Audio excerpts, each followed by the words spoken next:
Yellowstone National Park Public Affairs confirmed that there could be a supervolcano eruption imminently, and that they were putting themselves through their paces so that they were ready for any eventuality. Spokesman Morgan Worthen said, "Every opportunity like this, every training opportunity reveals both where our strengths are, but also how we can improve."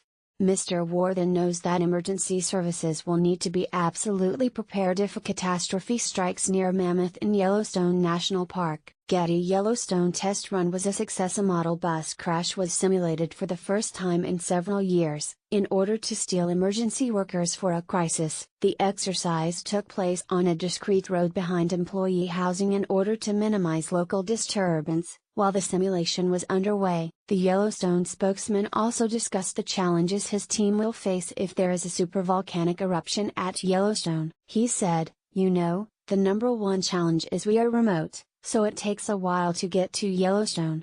Getty Yellowstone supervolcano could blow at any moment during the simulation." Family members of park employees, Santerra employees and residents of Gardner gave up their time to play the role of victims in the exercise. When the test run began, responders from 8 different agencies inside and outside the park dealt with the situation well. This encouraged all involved in the simulation, as there is rarely any telling when Yellowstone might erupt. In fact, experts at Yellowstone National Park claim to have seen the Steamboat Geyser erupt last month. The Park Service made the announcement about the world's tallest active geyser in March, as geologists compared the accounts to thermal sensors in the area. It was determined that it could be a series of minor eruptions.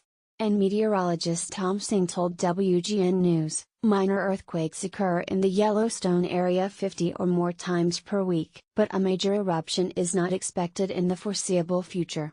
Steamboat Geyser is in the Norris Geyser Basin, which is closed to vehicle access at the moment for spring plowing. Meanwhile, earlier this year, seismologists from UNAVCO, a nonprofit university-governed consortium, revealed the volcano was under strain.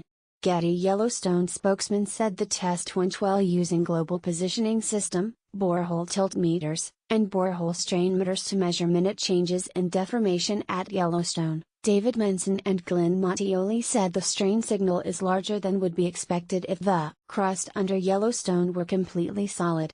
Mr. Worthen added, "I think the lesson for visitors who come to the park is to know that safety always is our first priority, but given that the park is remote, the roads are not like a highway, like Interstate 90, you can't travel as fast on those roads. So, often the response is going to take a little bit longer."